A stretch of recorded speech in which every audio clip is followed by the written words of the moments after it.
and we can start, and I really hoped that this also resonates with a lot of people, because you don't have to work out just to have, I guess, body dysmorphia, if that makes sense. You just not work out, and you may still have it, you know. But let's jump right into it. Gym in Goiânia, Brazil. As he made his way through the gym, he noticed that many of the men working out had massive arms that were almost cartoon-like in size. Curious and interested in becoming as big as possible, he asked them what they did to build their arms, and that was when they introduced him to something called synthol. Why would you ever take it? Substance, a mixture of oil, alcohol, and lidocaine, is injected Make sure to stay hydrated to enlarge them without the need for extra exercise. Romario started injecting himself regularly and found the immediate results to be addicting, but that added size didn't come without a price. It's After horrible. taking synthol for It's horrible.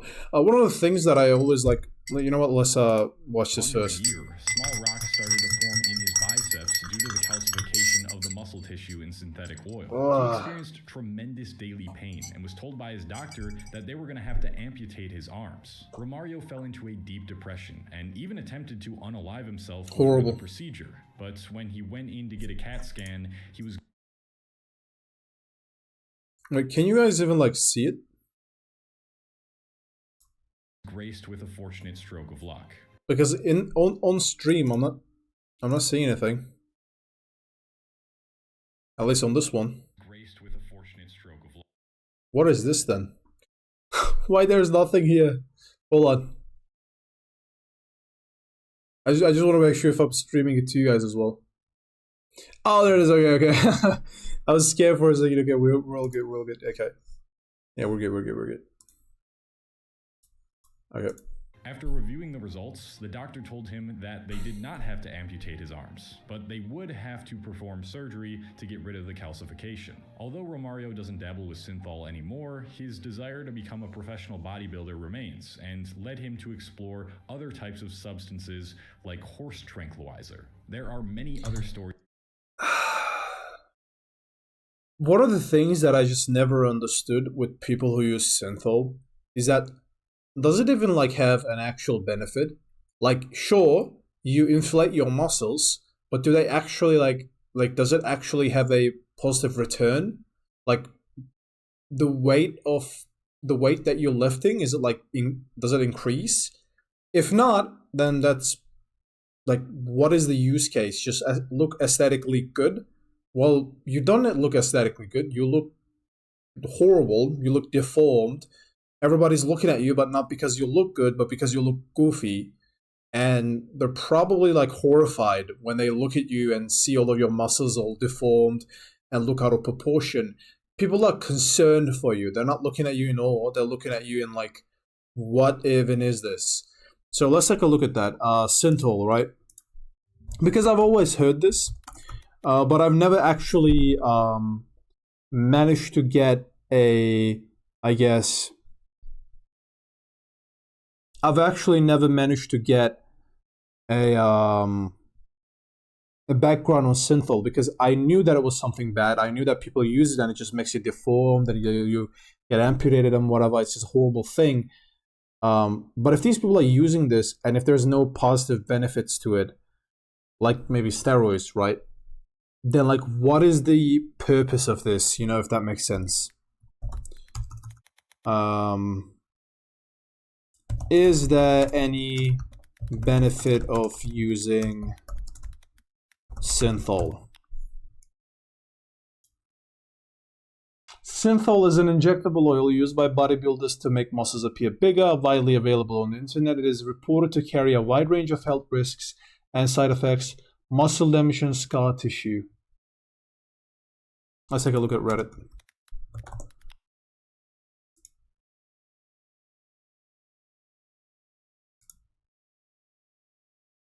I don't think there is any benefit to it. I think it just like makes you look deformed, which is like interesting. Like, there's no benefit to it. It's similar to, I guess, having like a Botox or something, or liposuction, where you just absolutely destroy your body to look aesthetically deformed, I guess. Like, it's just weird. I just don't understand the like mindset Romario, behind it. of men who are unsatisfied with their Like, look at all of these physiques, people who are like looking at the guy like that. Like, look at there this. are many other stories like Romario of men who are Like this guy, unsatisfied. this woman. They're not looking at this guy in the middle because he looks physically appealing, because he looks deformed. Like, he looks wrong, aesthetically speaking. People are horrified. They're not looking at you with awe because you have a great body that you put work into, right? To extreme measures to appear like Greek gods or Marvel characters. Look how horrible that Going looks. to extreme measures to appear like Man, this is one of, like, look how horrible it looks, and look at the damage on his muscle. Oh my god, why would you ever do that to your body? That looks horrible, man. Greek gods or Marvel characters. No, it's not okay. Don't do this. You look horrible. Some of them don't end up being as lucky as Yeah, this guy. Yeah. I've heard of this like a couple of years ago. Yeah, it's 2022, right? I've heard of this a couple of years ago when it came out. And I was like, yeah, this guy died because of this, which is like horrible. Like, you should never do this to your body, ever. For the average person, this might seem incomprehensible. Yeah, because it is. Not just to the average person, but to literally everyone around the world. Do not do this to your body. Just work out normally. And then, like, you'll get results. Like don't use synthol. Do not use it. It is not good. It is not healthy. It only makes you look deformed, and it gets you, like, get killed. Don't do it. just no. Become so addicted to the idea of being big that they resort to drugs that they know will ruin their life. But the trend of pursuing an increasingly unattainable physique has begun to spread to a more vulnerable demographic. Yeah, the Trentuans, for example, which is right here. Physique has begun to spread to Trentuans. If I remember correctly, like a couple of months ago, one of them, at least like a couple of months or a couple of years ago, one of them tore one of their biceps, if I'm not mistaken, or some muscle group, and they had to like take a surgery and whatever. The reason why that happens, but if you don't know, a little bit of science lesson, and nothing against these people, right? If this is their life, if they want to go this route, it's like, and like, if they know the consequences and risks, it's their thing, right? I'm not hating, don't care. They do them, you know. Best of luck and all the support from me, right? You look big, you look great, go for it. It's your life. But a little bit of science lesson. The reason why one of them tore one of their muscle groups, which I don't remember what it was, the reason why that happens is because if you use steroids, the amount of muscle mass that you put onto your body is not proportional to the bone density that you have and the amount of muscle that your bone can actually hold on to. And the increase in your muscle mass is just so exponential, and it just like rises up just so fast that your body, at least your tendrils that are like holding onto your bone, is not able to adapt fast enough. So it just rips off, essentially. And then you'll have to get a surgery if you're lucky, or you just lose the entire thing, which is horrible. A more vulnerable demographic, young teenage boys. Bigorexia, a body dysmorphia. My man looking like Jack Hanma, by the way. Where an individual obsesses over their muscle mass has reached a level of serious concern in the fitness industry. One study estimates that 1 in 10 bodybuilders are affected by bigorexia, and other history. I've never heard this before. We usually just use body dysmorphia for all of this stuff. But bigorexia is the first thing that I've ever heard. A body dysmorphia disorder where an individual obsesses over their muscle mass, which is just almost every single person who ever works out. I mean, let's not forget what Rich Piana said before he died, while he was still alive. In one of his videos, or maybe it was a quote of him, I don't exactly remember, but he said, the first time that you ever work out, from that moment onwards, you will be forever small. No matter how much progress you make, you're always going to feel small. You're always going to feel inadequate. So I guess there is some truth to it, right? One study estimates that 1 in 10 bodybuilders are affected by bigorexia, and other studies Not 1 in 10. Not 1 in 10. This is all the way in 2015.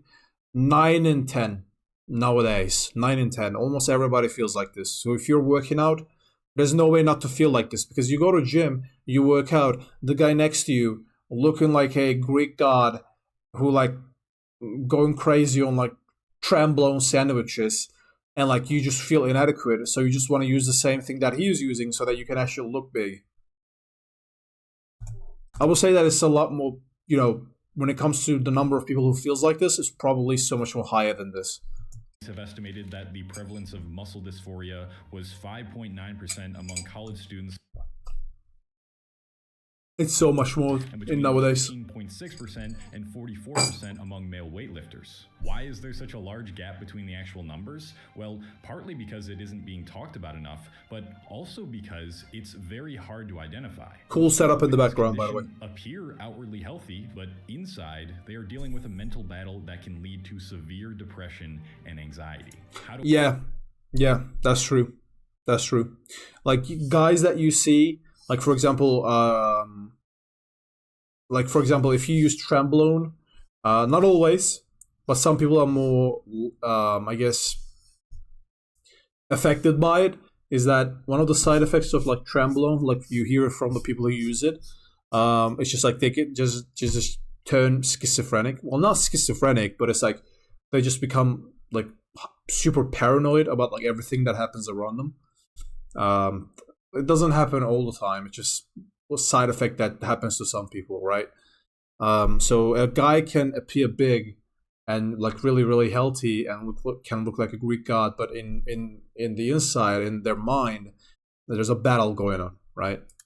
It happens a lot. Because I was one of those men too. You look amazing. To shine some light on this under-researched realm of body dysmorphia and explore why bigorexia is on the rise. In order to understand how we got here, we must first understand where this this is what they need. Like back in the day, this was the peak. This should have always remained the peak. Now we just inject people with literal horse steroids, and then like they look like essentially like human versions of just balls, if that makes sense, in the wild. Or like horses. Like, we're just like, what are we doing at this point? I mean, I wish it stayed like this. Because like this is like peak male form when it's natural, right? Like you, through years of dedication, you achieve this. This is achievable. Real life, you can do it. The moment, look how the ladies are happy. Look at this lady here. Look at this lady here. They're just happy to see this. Look at this lady here. Because I wish it always stayed like this, just natural, peak male form. They go to gym, or whatever the version that they had all the way back then, because this is black and white. And then like years of training, and then this is what you get, right? And they look great. But if you put this guy nowadays in front of the Olympia stage, he would just be laughed at. Excuse me. But this is like natural bodybuilding. It's just peak natural physique. Anything like other than this is just not natural. The world of competitive bodybuilding. Now, is it possible that you can be a genetic freak and then like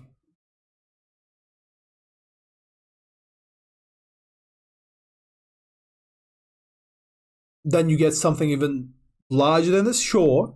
That do exist, like strongmen.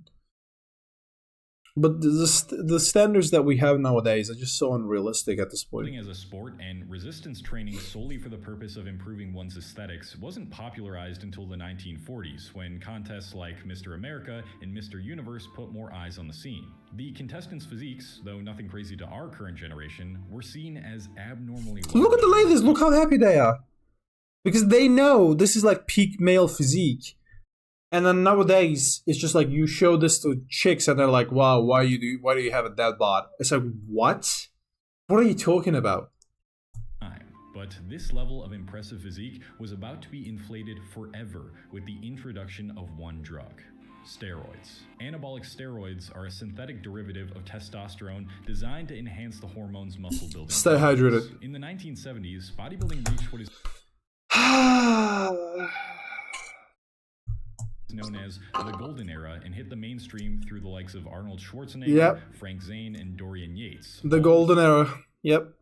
Of whom use steroids regularly. Where everything An changed. entire generation of fitness enthusiasts to a new level of physique, but it wouldn't be seen as a desirable or achievable level of physique for many years to come. You see, during this time, bodybuilders were still seen as genetic freaks. On Muscle Beach, a public gym that most of the biggest bodybuilders in the scene went to, people would view the likes of Arnold and Frank as a spectacle. More than anything, outrageously huge bodybuilders clearly taking some kind of performance-enhancing drugs were like zoo animals. A fun thing to look at, but not something that most kids would look up to. Yeah. Now that steroids were starting Especially to families and the doors parents. of opportunity to raise the standards of what was considered a great physique were wide open. The portrayal of masculinity in pop culture and other forms of media has always had a firm grip on I like how Before we know who we I like how are. Superman just using X-ray vision to detect that if like the chick is just like smoking cigars or whatever.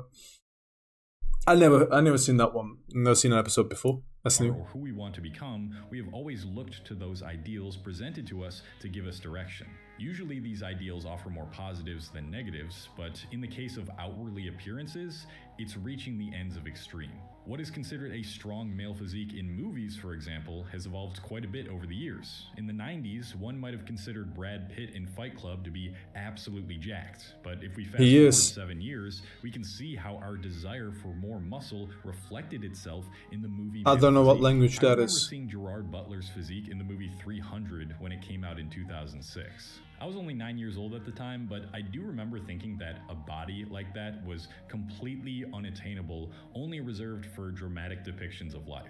You Though don't he may have say. looked unbelievably good, Butler reported in interviews that he was working out for 6 hours a day, quote, ruining his body just to maintain that level of physique. A Jesus. completely unrealistic By lifestyle. the way, just letting you know, that amount of work and that amount of dieting will crash your testosterone level at that point, because you would think that you would just look at these people and they're like, oh my god, peak of masculinity, which they are, but at that moment you're just starving yourself to the point and you're just working out so much that like your testosterone levels are essentially, you're in starvation mode 24/7, like just eating broccoli, rice, and chicken.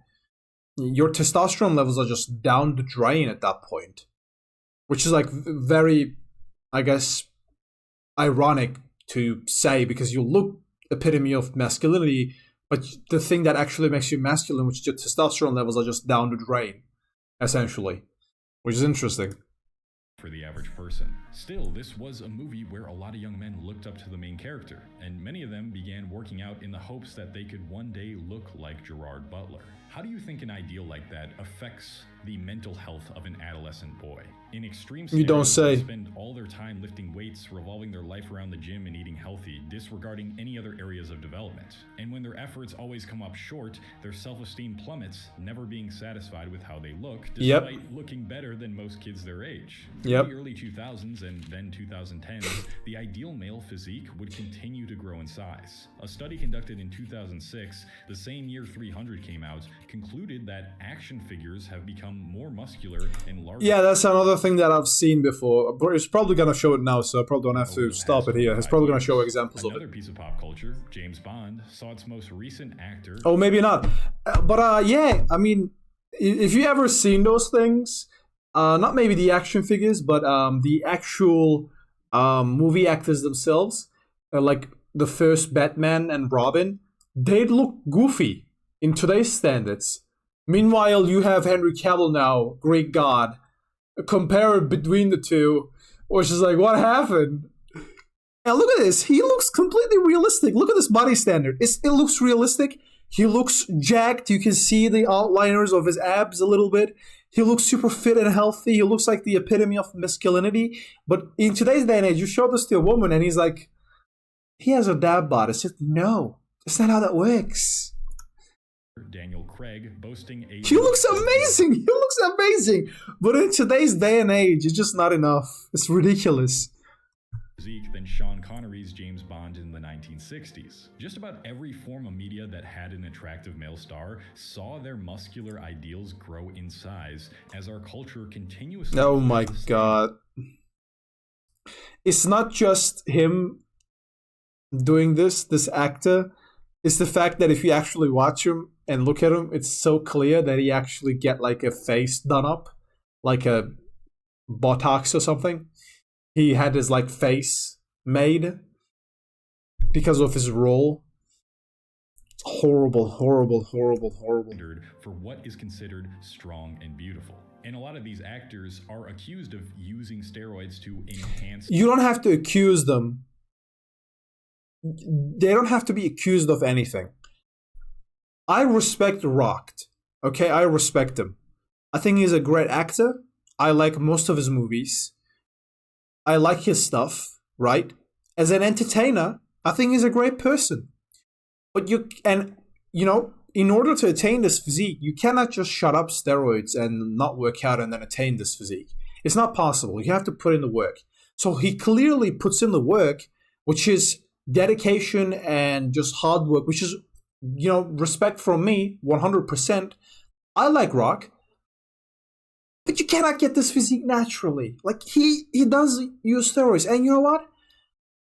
He's an entertainer. This is what he does. It's his job. As long as he's being careful about it, and he's a rich man, so he probably has like 1,000 doctors behind him, looking at everything to the minute, the most minute detail, and like maximizing everything. He's probably healthy. He's not probably too much affected by this stuff. And he uses steroids. It's just what it is. It's Hollywood. I don't hate on him for this, Their physique and reach that standard. This is not necessarily a problem on its own. Actors want to be extremely dedicated to their roles, and steroids might allow them to do that without having too many side effects, so long as they keep the dose low and get off of it when filming is over. But many actors often lie about the drugs they are taking, making it seem like their physiques are attainable without any performance. Like Chris Hemsworth. Come on, mate. Like, we know you're a hard worker. We know that you're the Australian sex god. You're on steroids. You're not kidding anyone. It's enhancing drugs. Did he juice? Did he take steroids? No. I love my job and I love Wolverine. I've got to be careful what I say here, but I had been told anecdotally what the side effects are of that, and I was like, I don't love it that much. Again, this perpetuates a masculine ideal that is... Is it possible to attain this physique naturally?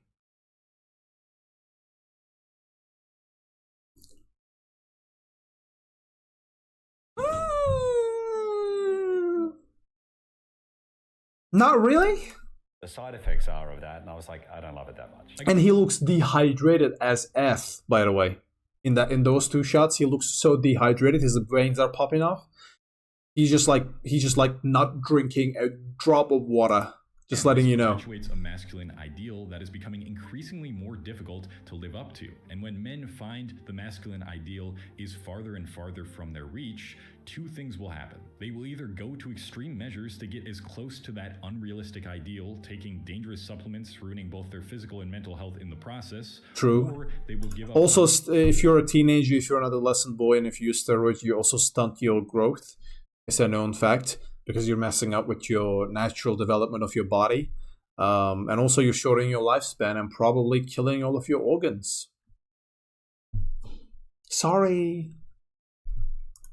On the idea of looking like that completely and tell themselves that they will never be good looking enough to deserve acknowledgement and validation. But there is one form of media that has wreaked more havoc and done more damage. Social media and Instagram. Welcome to Fitness Influencer Club. Media that have existed in the past few decades, and that is, unsurprisingly, social media. Yeah, no shot. To be getting into fitness and bodybuilding when I was in college. I like how he just looks like Babyface. His body doesn't fit his face. Guys like Sean Thompson and Christian Guzman became figures that I looked up to as a teenager because they were very relatable and transparent about what it took to look like them. I began setting up a workout routine that revolved around my studies and social life. When I'd go to the dining hall, I'd make sure to add a few extra slices of pork or chicken to my plate. And soon I was beginning to see my first glimpses of those new gains. And also, let's be honest, he's genetically blessed. Like, you can see it from the results that he's getting. He's genetically blessed. That's also an important thing. If your genetics are absolute shite, you're not gonna get much out of it. You also have to genetically blessed, essentially, and like to get this kind of physique in the first place, right? As they're called. Like your genetics have to be open and have the prerequisite leniency towards this kind of achieving this sort of physique, if that makes sense. If your genetics are garbage, it's what it is. I had complete control over the results I was getting in something, and that positively translated into other areas of my life. I had more energy, I felt more confident in social settings, and my discipline was easier to call upon. But when the social media fitness industry really started gaining traction through mediums like Instagram, that's when my self-esteem started to take a dip again.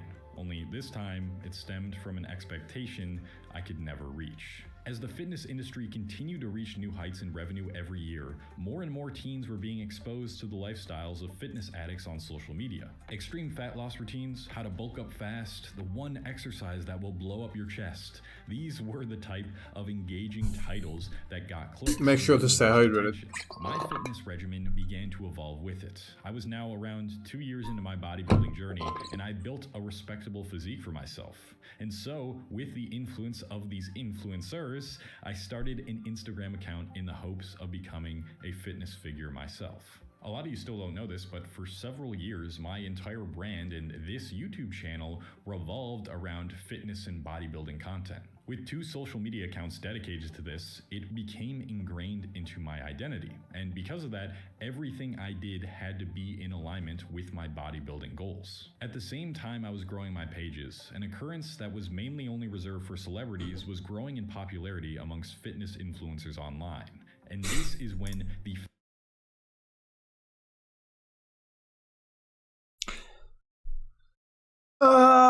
Trend. natty epidemic really took the internet by storm. Ever since steroids became available, there's always been people who claim to be natural to appear more marketable, because when you look incredible, but you convince people you're natural, you feel more relatable to the average consumer. Like I said earlier, it makes them feel like they can reach the same level as you, pretty much, so long as they put in the same work. And many people it's like a little hook that you get them on. A shortcut or cheating, making you generally less likable.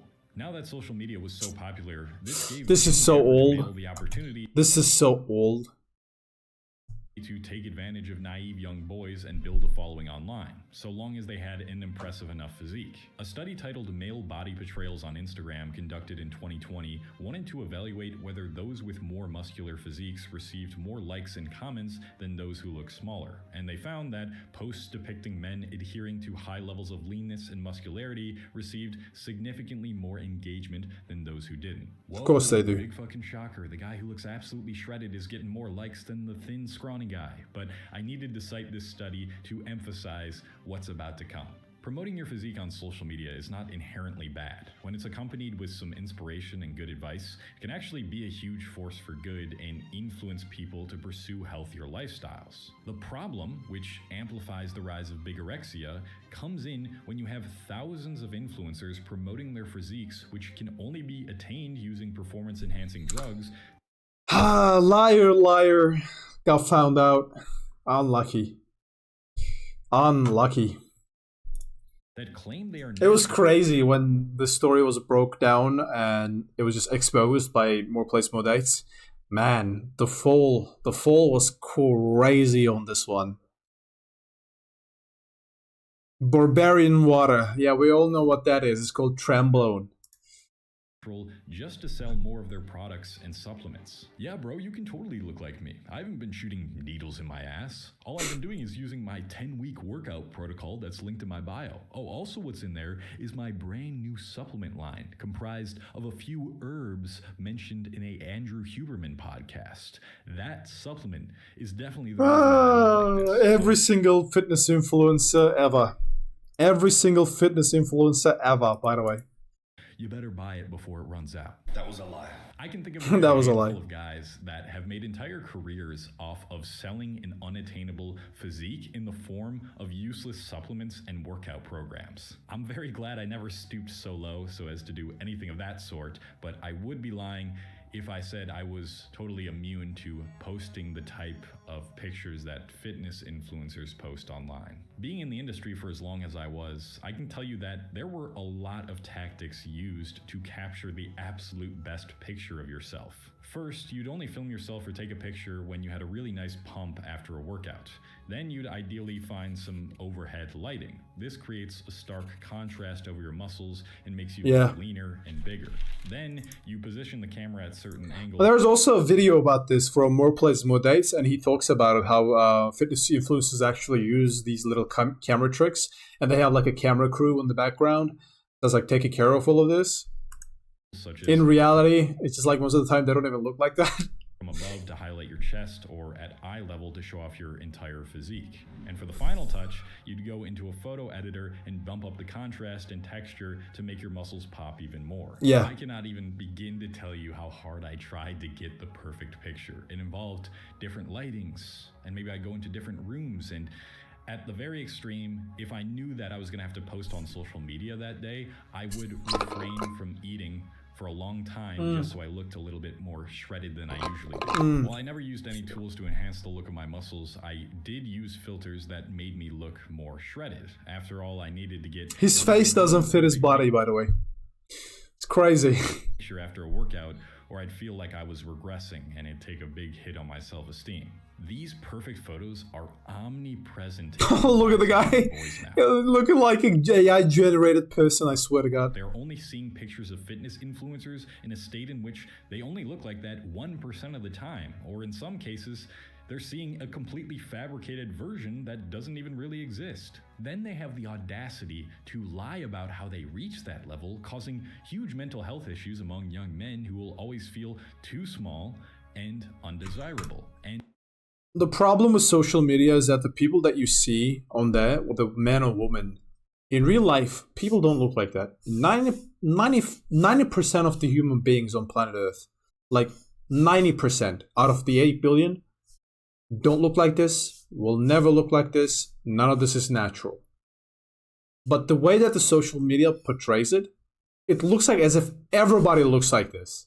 So now more people try to look like that. So now slowly the human population is converting over to the 10% from 90%. So now the 90% is getting smaller. This is insanity. and the hostility now for people online who would have had what is considered to be Man, I like bulking. Bulking is great. I'm a forever bulker. I'm following in the footsteps of my Lord and Savior, Kyriakos Grizzly. You have to bulk until you reach that physique. And the problem is you can never reach the physique of the Lord, which means you have to bulk forever. So that's the mindset that I have. I will forever bulk. I will never cut. I am so happy. I'm happy all I am happy all the time. Forever bulking, man. Until we lift the same amount of weights that my Lord and Savior, the Bloat Lord Grizzly, is lifting, I will never stop bulking. Always. a great physique a couple decades ago is insane. There are teenagers getting their self-esteem and confidence destroyed by posting their fitness results after a few years because That is crazy.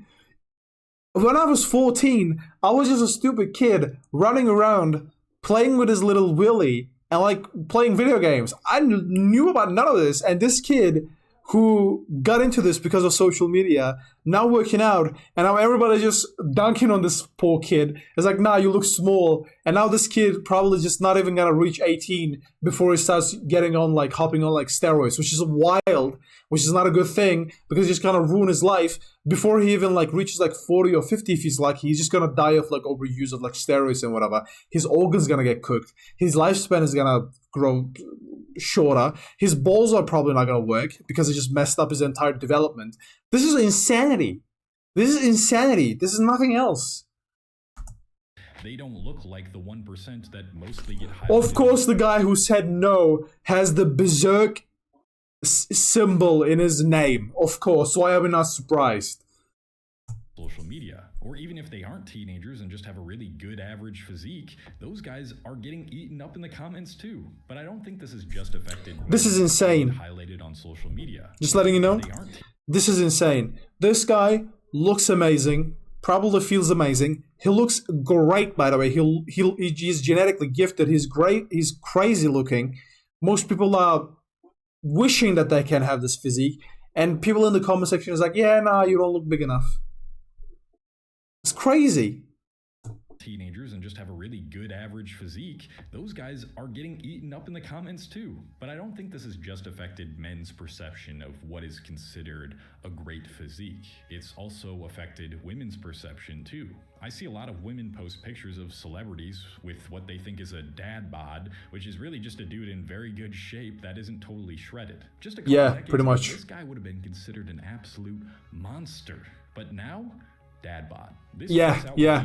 So this physique that you see here, back in like Stone Age, when people were like collecting berries, this would be the alpha male physique who bangs all the chicks and dominates over the betas in like the Stone Age community. You know, when everybody's just like running around and everybody's a hunter-gatherer, essentially. This will be the alpha male. Now, people just look at this and they're like, yeah, nah, you're just fat, bro.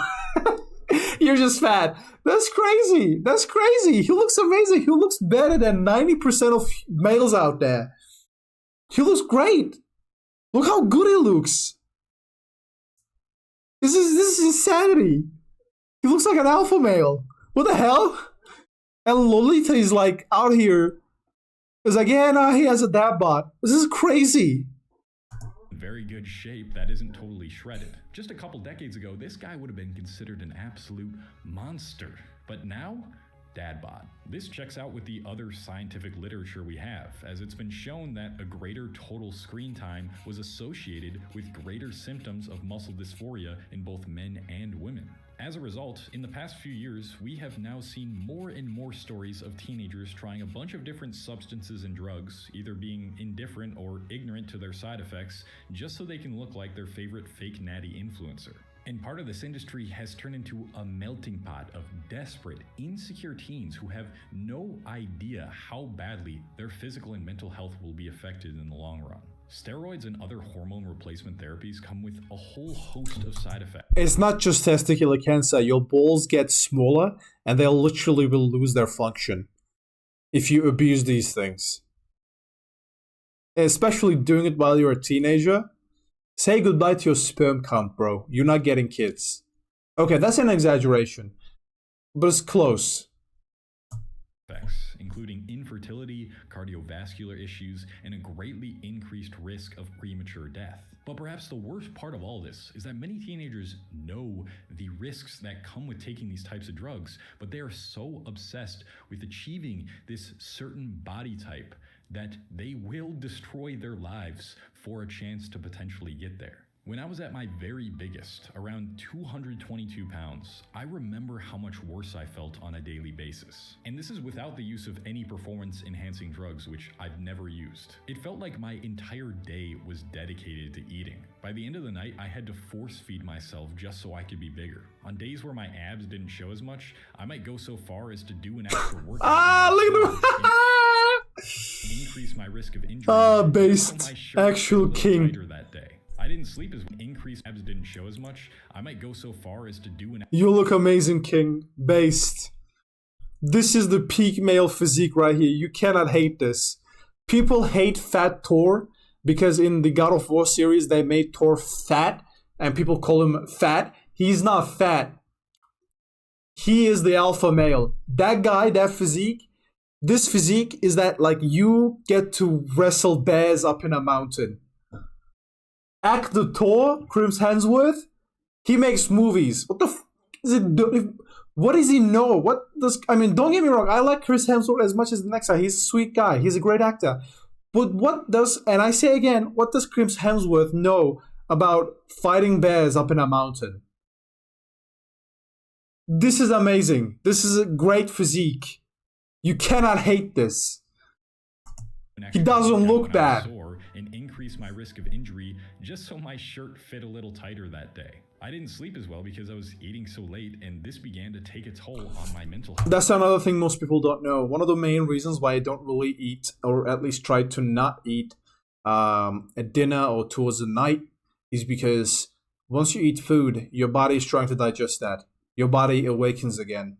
Your body gets heated up, and that just affects your sleep, which is not a good thing. And if I missed a couple days of the gym because life got in the way or I went on vacation, I'd start getting anxious and worried that I was losing all my gains. I would look in the mirror and here would be this objectively muscular, large man, but what I would see is an average to below average looking guy with a little bit of muscles on his body who didn't really deserve to be called a bodybuilder or an athlete. Again, Rich Piano was right. Once you start lifting, you will be forever small in your head. Athlete or anything related to the fitness world. But nobody would know this unless I spoke up about it because I looked like a fit, strong dude. That is why bigorexia is so dangerous. And if we don't start to change the fitness culture and give young men more realistic ideal to live up to, we're only going to see more young men suffer from this disorder. Look, nobody can deny that young men's increasing interest in fitness and health comes with a ton of benefits. Like I explored in my last video, young people are doing less drugs, drinking less, and placing a heavy emphasis on different protocols to live longer and feel better. But like all things, it becomes a problem when it's taken to the extreme. And the educated people, right? Makes sense. Often rewards extremes over authenticity. While I no longer consider myself to be a fitness influencer, I'm still heavily invested in a fit lifestyle. Only now, I've cultivated a much healthier balance with it. My goal is no longer to be as big and muscular as I can, but rather have a fit and functional body. One that can lift heavy weights, yes, but also be athletic enough to sprint fast, run long distances, and be mobile and flexible. Does that mean I miss a workout every once in a while? Yes, but it doesn't take away from the progress I've made. If anything, it makes me make more progress in the future because I am more well rested and I have a better workout. I've started to prioritize getting 8 to 9 hours of sleep every night, and my energy levels are ironically way higher than when I was overexerting myself lifting weights. And you know what the funniest part is? I'm 22 pounds down from my heaviest weight, but I personally feel like I look better than I ever have. Yeah, pretty much. My perception of my physique is no longer distorted by the media I consume. Okay. You know what? Sometimes it does come up. I'll check my abs in the mirror, make sure I'm still like shredded, but it's a lot better than it was back then. If you're struggling with the same body image step by step, I've struggled with in the past, I really trying to get rid of that mindset. A bit of distance between you and the online fitness world. These guys almost never look the way they do in photos and videos in real life. You want to know what they actually look like? Here's me with a pump in good lighting, and here's me with no pump in bad lighting. Yeah, pretty much. Yeah, pretty much. They're almost incomparable, and you shouldn't be comparing yourself to other people's physiques anyway, especially not the edited fake natty ones on social media. Everybody has... You look great. You look great. You look good. And that means you might never reach what is genetically achievable for that guy you look up to online, even if they are a lifetime natural. And that is okay. Fitness is about looking good, sure, but the primary focus should be about feeling good. And if your fitness regimen right now is doing you more harm than good, then it's time to switch things up and honestly do a lot of inner work. The more that you ask questions like, why am I placing my value as a person only on my physique? And where might this insecurity have developed from? That's when you start to build awareness around this problem. Yeah. And when you build awareness, those are good questions. That is when you start the process of developing a better relationship with yourself. We need more. Because, I mean, hey, look, That's the thing. The moment that you're like only placing your value on your physique and then nothing else, it's similar to like what Iron Man told Spider-Man. And I know I'm making a popular culture reference, but stay with me for a second. Just like Iron Man told Spider-Man, if you're nothing without the suit, then maybe you shouldn't have it. This is similar to that. Like, if you're nothing without your physique, what does that say about you as a person, right? More realistic representations of body standards in the media. So if you're someone who posts about bodybuilding or fitness, be the person that isn't afraid to be vulnerable about their body image issues and occasionally makes posts about what you really look like most of the time, just like I've done in the past. If you're someone who still struggles with bigorexia, it's going to take a lot of self-acceptance and maybe even additional help from others to finally break this addiction and get back to a healthier lifestyle. But I promise you, you look way better than you think you do right now. Self-acceptance is something I struggled with for years, especially as a teenager. I've made a lot of videos explaining my stories and the struggles that I've gone through and how I've overcome them in a lot of videos, so check out this video on that, which might help you, and I'm leaving. Goodbye. Yeah, great video, man. Great video. Definitely resonated with me a lot more than I thought it would. And I'm pretty sure that resonated with a lot of people.